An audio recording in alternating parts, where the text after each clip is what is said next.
Kozhikode Vadakara Bank of Maharashtra ബ്രാഞ്ചിലെ 26 kilo സ്വർണം കവർന്ന കേസിൽ 4.5 കിലോ സ്വർണം കണ്ടെത്തി. തമിഴ്നാട് തിരുപ്പൂരിലെ DBS ബാങ്ക് ശാഖയിൽ നിന്നാണ് സ്വർണം കണ്ടെത്തിയത്. പ്രതി മുൻ ബാങ്ക് മാനേജർ മധു ജയകുമാർ സ്വർണം ഇവിടെ പണയം വയ്ക്കുകയായിരുന്നു. വിവരങ്ങളുമായി ദിസ്ന ചേരുന്നുണ്ട്. ദിസ്ന, ഈ 26 കിലോ സ്വർണം കവർന്ന കേസിൽ 4.5 കിലോ സ്വർണം കണ്ടെത്തിയിട്ടുണ്ടല്ലോ, എന്താണ് ആ സാഹചര്യം? കോഴിക്കോട് വടകര ബാങ്ക് ഓഫ് മഹാരാഷ്ട്ര ബ്രാഞ്ചിലെ തട്ടിപ്പ് കഴിഞ്ഞ ദിവസം പോലീസ് ഈ മാനേജറുമായി തമിഴ്നാട്ടിലൊക്കെ അന്വേഷണത്തിന്റെ ഭാഗമായി എത്തിയിരുന്ന ഒരു വിവരം നമ്മൾ അറിഞ്ഞിരുന്നു. തുടർന്നാണ് ഈ പ്രതി മോഷ്ടിച്ച സ്വർണത്തിൽ നിന്ന് 4 കിലോ സ്വർണമാണ് കണ്ടെത്തിയത് എന്നാണ് നമുക്ക് അറിയാൻ സാധിച്ചത്. തമിഴ്നാട്ടിലെ തിരുപ്പൂരിൽ DBS ബാങ്ക് ശാഖയിൽ നിന്നാണ് ഈ സ്വർണം കണ്ടെത്തിയിട്ടുള്ളത്.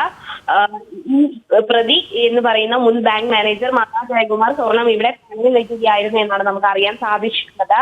DBS ബാങ്കിൽ ജോലി ചെയ്യുന്ന കാർത്തി എന്നയാളുമായി ചേർത്ത് പണയം ഈ സ്വർണം പണയം വെച്ചത് എന്നാണ് നമുക്ക് അറിയാൻ സാധിച്ചത്. അതായത് ഇത്രയും വലിയൊരു സ്വർണം ഈ ബാങ്കിൽ നിന്നും കടത്തണമെങ്കിൽ ഈ അന്വേഷണത്തിന്റെ ആദ്യഘട്ടത്തിൽ തന്നെ ഇത് ഒറ്റയ്ക്ക് ചെയ്യാൻ കഴിയില്ല എന്നൊരു നിഗമനത്തിൽ തന്നെ പോലീസ് എത്തിയിരുന്നു. കൂട്ടാളികൾ ഉണ്ടാവും എന്ന് തന്നെയായിരുന്നു പോലീസ് വ്യക്തമാക്കിയത്. എന്തായാലും മറ്റൊരാളുടെ സഹായത്തോടു കൂടിയാണ് ഈ തമിഴ്നാട്ടിലെ വിവിധ സ്ഥലങ്ങളിൽ ഈ സ്വർണം പണയം വെച്ചത് എന്നാണ് നമുക്ക് നിലവിൽ അറിയാൻ സാധിച്ചത്. ഈ കാർത്തിയുമായി മധു ജയകുമാറിന് വർഷങ്ങളോളമുള്ള സൗഹൃദം ആണ് എന്നാണ് പോലീസ് പറയുന്നത്.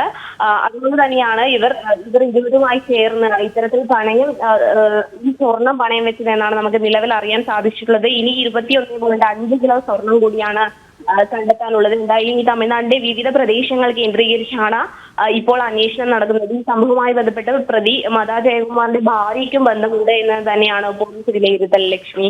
ശരി.